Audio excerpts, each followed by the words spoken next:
பிரவீன், பகுஜன் சமாஜ் கட்சியின் தலைவர் ஆம்ஸ்ட்ராங் படுகொலை செய்யப்பட்ட வழக்கில் அடுத்தடுத்து பல்வேறு திருப்பங்கள், பல்வேறு தகவல்கள், அதிர்ச்சி தகவல்கள் தொடர்ந்து வெளியாகி கொண்டே இருக்கின்றன.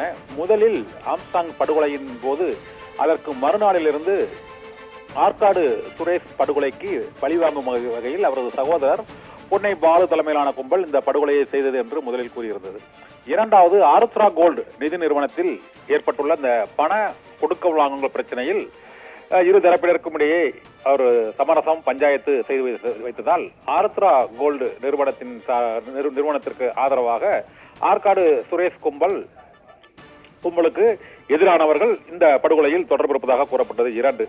மூன்றாவதாக இப்போது பிரபல தாதா முன்னாள் படுகொலை செய்யப்பட்ட தோட்டம் சேகரின் மனைவி மலர்கொடி தற்போது இந்த படுகொலையில் அவருக்கு தொடர்பு இருப்பதாக கூறப்படுவதாக இப்போது தகவல் வெளியாகி இருக்கிறது. ஏற்கனவே வழக்கறிஞராக இருக்கக்கூடிய இந்த மலர்கொடி தோட்டம் சேகரின் மனைவி மற்றும் மயிலாப்பூர் பகுதியில் பிரபல தாதாவாக இருந்த மயிலை சிவக்குமார் கொலை வழக்கிலும் இவருக்கு தொடர்பு இருப்பதாக கூறப்பட்டது. இவருடைய மகன் தான் அந்த மலர்கொடி அந்த மயிலை சிவக்குமாரை படுகொலை செய்ததாகவும் வழக்குகள் இருக்கின்றன. இந்த சூழ்நிலையில் இப்போது தோட்டம் சேகரின் மனைவி அதிமுகவின் திருவல்லிக்கேணி பகுதி இணை செயலாளராக அவர் பொறுப்பு வகித்து வருகிறார். இந்த மலர்கொடி இவர் வழக்கறிஞர் அருளுடன் ஏற்கனவே இந்த 13 பேர் ஆம்ஸ்ட்ராங் படுகொலை வழக்கில் கைது செய்யப்பட்டுள்ள அந்த வழக்கறிஞர் அருளுடன் இவரும் வழக்கறிஞர் அவரும் வழக்கறிஞர் என்ற அடிப்படையில் இருவருக்கும் இடையே இந்த நட்பு இருந்ததாகவும் இவர்களுக்கிடையே உள்ள பல்வேறு பிரச்சனைகளில் ஆம்ஸ்ட்ராங் படுகொலைக்கு இவர்கள் மூலமாக பணப்பட்டுவாடா நடைபெற்றதாகவும் கூறப்படுகிறது. இதனால்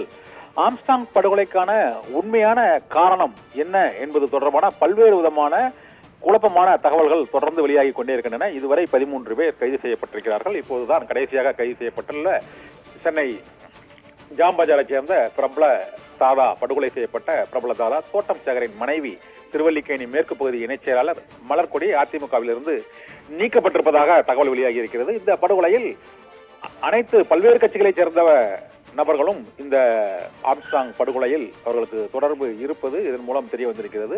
கடைசியாக இப்போது அதிமுகவில் இருந்து திருவல்லிக்கேணி பகுதி இணைச் செயலாளர் மலர்கொடி நீக்கப்பட்டிருக்கிறார். மேலும் இவர்களிடம் நடத்தப்படும் விசாரணையில் வேறு என்ன திருப்பம் தகவல்கள் வரப்போகிறது என்ற எதிர்பார்ப்பும் எழுந்திருக்கிறது. உண்மையில் ஆம்ஸ்ட்ராங் படுகொலைக்கு காரணம் யார் இந்த பழிவாங்கும் நடவடிக்கையில் ஈடுபட்டார்கள் என்பது தொடர்பான முழுமையான தகவல்கள் இந்த போலீஸ் காவலில் எடுத்து விசாரிக்கப்பட்ட பின்னர் தெரிய வரும்.